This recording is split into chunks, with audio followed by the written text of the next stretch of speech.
பொங்கல் பண்டிகையை முன்னிட்டு நாளை முதல் வரும் 17ஆம் தேதி வரை தமிழகம் முழுவதும் பறவைகள் கணக்கெடுப்பு நடத்தப்பட உள்ளது. பூமியின் வடகோளத்தில் குளிர் அதிகரிக்கும் சமயத்தில் அங்குள்ள பறவைகள் தென்பகுதி நோக்கி வருவது வழக்கம். இந்தியா வரும் பறவைகளில் பெரும்பாலானவை தமிழகத்திற்கு வருகின்றன.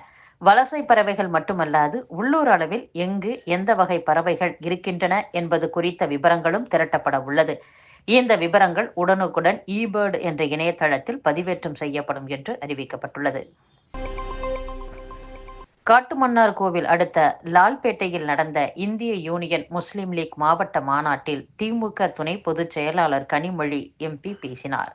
அப்போது அண்ணாவிற்கு பிறகு யார் முதலமைச்சராக வேண்டும் என்ற கேள்வி எழுந்தபோது தமிழ் மக்கள் வளர்ச்சியடைய கருணாநிதிதான் முதல்வராக வர வேண்டும் என்று காயிதே மில்லத் வலியுறுத்தினார். காயிதே மில்லத் உடல்நலம் பாதிக்கப்பட்டு மருத்துவமனையில் இருந்தபோது பார்க்க சென்ற கருணாநிதியின் கையை பிடித்து கொண்டு, நான் என் மக்களை உங்களிடம் ஒப்படைத்து செல்கிறேன் என கூறிவிட்டு சென்றார்.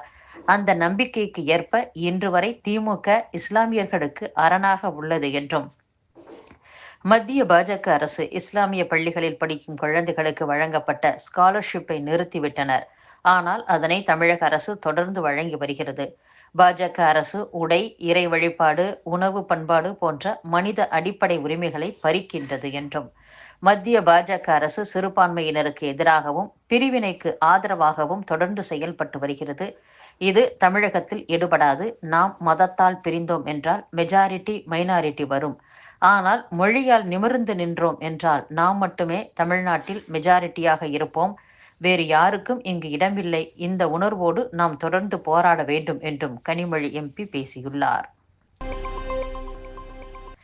IIT, NIT உள்ளிட்ட மத்திய உயர்கல்வி நிறுவனங்களில் பொறியியல் தொழில்நுட்ப படிப்பில் சேர்வதற்கான JEE எனப்படும் ஒருங்கிணைக்கப்பட்ட நுழைவுத் தேர்வு ஜனவரி 22ஆம் தேதி முதல் 30ஆம் தேதி வரை நடைபெற உள்ளதாக தேசிய தேர்வு முகமை தெரிவித்துள்ளது. பொங்கல் பண்டிகையை ஒட்டி மதுரை, அவனியாபுரம், பாலமேடு, அலங்காநல்லூர் உள்ளிட்ட பகுதிகளில் நடத்தப்படும் ஜல்லிக்கட்டு போட்டிகளில் 12,632 காளைகள் பங்கேற்க உள்ளதாக அறிவிக்கப்பட்டுள்ளது. மதுரை மாவட்டத்தில் நாளை அவனியாபுரத்திலும், நாளை மறுநாள் பாலமேட்டிலும், 16ஆம் தேதி அலங்காநல்லூரிலும் ஜல்லிக்கட்டு போட்டிகள் நடக்க உள்ளன. இதற்கான டோக்கன் வழங்கும் பணி துவங்கியுள்ளது. ஈரோடு மாவட்டத்தைச் சேர்ந்த ராமலிங்கம் என்பவர் அதிமுக பொதுச் செயலாளர் எடப்பாடி பழனிசாமியின் உறவினர் ஆவார். இவர் NR groups, NR construction, SPAC starch products உள்ளிட்ட நிறுவனங்களை நடத்தி வருகிறார். இந்நிறுவனங்கள் வாயிலாக அரசு மற்றும் தனியார் நிறுவன கட்டுமான பணிகள் செய்யப்பட்டு வருகின்றன. மேலும் பாசனம், மின்சாரம் தயாரிப்பு, கடல் சார்பு துறைகளின் கட்டுமான பணிகளும் மேற்கொள்ளப்படுகின்றன. இந்நிலையில் ஜனவரி 7ஆம் தேதியில் இருந்து கடந்த 5 நாட்களாக சென்னை, ஈரோடு என மாநிலத்தின் பல பகுதிகளில் உள்ள இந்நிறுவனத்திற்கு சொந்தமான 26 இடங்களில் வருமான வரி அதிகாரிகள் சோதனை நடத்தினர்.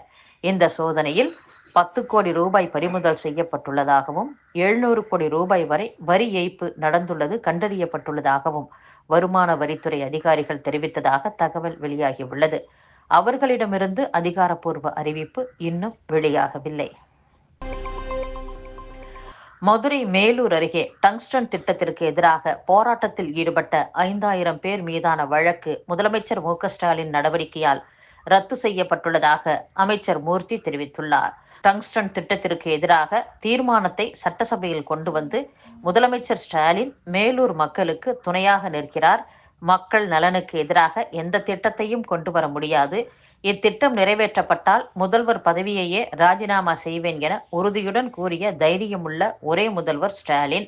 மேலூர் பகுதியில் இருந்து ஒரு பிடி மண்ணை கூட அள்ள முடியாது என்று தெளிவாக கூறியுள்ளார். ஆனால் பாஜக மாநில தலைவர் அண்ணாமலை போன்ற அரசியல் கட்சி தலைவர்கள் அங்குள்ள மக்களை சந்தித்து டங்ஸ்டன் திட்டம் முழுமையாக மாநில அரசு செயல்படுத்தக்கூடிய திட்டம் என்று கூறியதன் மூலம் மாநில அரசு மீது மத்திய அரசு வதந்தி பரப்புகிறது. டங்ஸ்டன் திட்டத்திற்கு எதிராக போராடிய மேலூர் உட்பட 48 கிராமங்களைச் சேர்ந்த 5000 பேர் மீது வழக்கு பதிவு செய்யப்பட்டது. இது தொடர்பாகவும் சிலர் அரசியல் செய்ய முயற்சி செய்தனர்.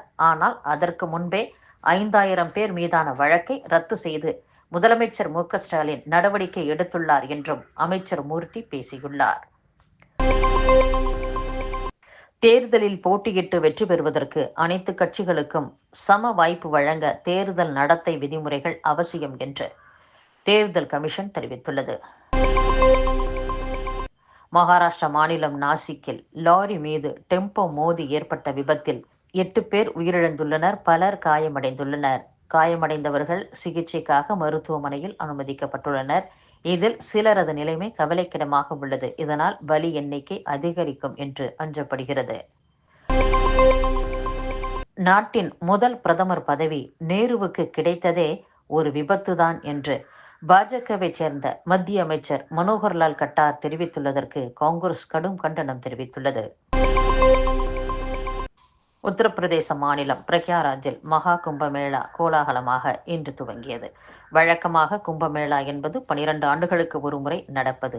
ஆனால் இன்று நடைபெறும் கும்பமேளா 144 ஆண்டுகளுக்கு ஒருமுறை நடக்கும் அரிய நிகழ்வாக பார்க்கப்படுகிறது.